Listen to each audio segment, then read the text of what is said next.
2027-28 elimu ya lazima Tanzania kwa kila mtoto miaka 10. Kwa amri ya sheria, kwa sababu tunapitia sheria ya elimu ya mwaka 1978 pamoja na mabadiliko mbalimbali yaliyofanyika, tunakuja na sheria ambayo itahakikisha kwamba kila mzazi mtoto wake lazima aende mpaka pale. Lakini kuna mambo mengine sitoweza kuyataja yote katika mabadiliko haya. Moja, kwenye elimu ya sekondari sasa kutakuwa na mikondo miwili.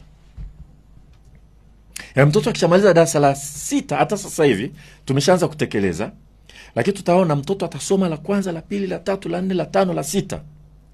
Anaenda sekondari, atakuta kuna upande huu na kuna upande huu. Upande mmoja ni mafunzo ya amali, elimu ya amali, mwingine ni elimu jumla. Kwa hiyo mtoto kwa kushauriana na wazazi na walimu wake watajadiliana, utachagua unaenda mkondo upi. Ukienda elimu jumla utakuwa na baadhi ya masomo ya ujuzi lakini machache.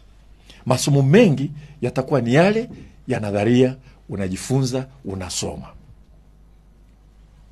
Mpaka kidato cha 4 kwenye elimu jumla. Baada ya kidato cha 4 ukiendelea unaenda high school kwa miaka 2. Yani form 5 na form 6. Ngoja nirudie tena. Ukifika darasa la 6 utakuta njia panda. Lazima uchague. Naenda mkondo wa elimu ya amali au naenda mkondo wa elimu jumla. Ukienda mkondo wa elimu jumla kutakuwa na masomo ya vitendo ya kukusaidia wewe kuajiriwa na kuajirika. Lakini kutakuwa na masomo ya nadharia vile vile, kwa sababu nayo ni muhimu. Hatutoka tuyaache hayo. Tutakusoma additional mathematics, kusoma trigonometrics, complex number na vitu kama hivyo. Hatutoviacha kwa sababu ni muhimu sana. Tena muhimu sana saa hizi wakati tunazungumzia akili unde. Dunia inaenda kwa kasi. Kwa hiyo hatuachi hiyo. Kutakuwa na wanaoenda huko. Ukienda mkondo wa elimu jumla utasoma kidato cha kwanza, cha pili, cha tatu, cha 4. Ukitoka pale high school ni miaka 2, form 5 na form 6. Baada hapo unaendelea. Kwa mfumo huu wa kwenda elimu jumla tunaita ni 1 bracket, yani elimu ya awali, 6 4 2 3 plus kwenda chuo kikuu miaka 3 kuendelea mbele. Lakini ukiamua kwenda kwenye elimu ya amali, ukienda mkondo wa elimu ya amali badala ya elimu jumla, kule kuna masomo ya ufundi na ufundi stadi. Kwa pamoja tunaita mafunzo ya elimu ya amali. Ni ufundi na ufundi stadi. Ufundi ni technical. Ufundi stadi ni vocational, ya kawaida. Ukienda huku unapunguziwa masomo ya nadharia, unaongezewa masomo ya vitendo.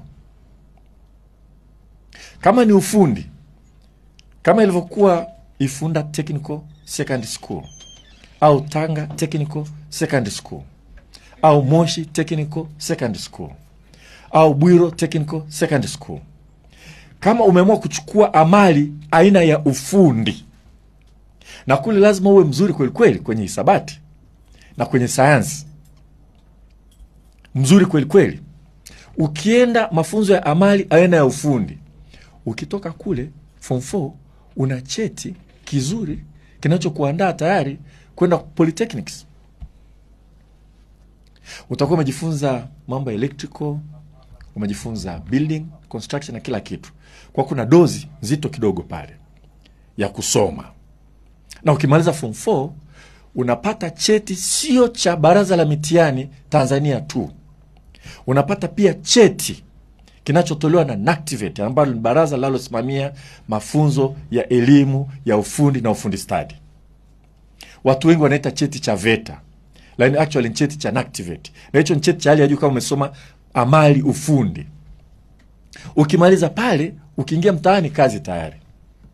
Na actually unaweza mwenyewe ukaanzisha consultancy yako kwamba unataka kujenga nyumba, mimi nakuja kufungia umeme.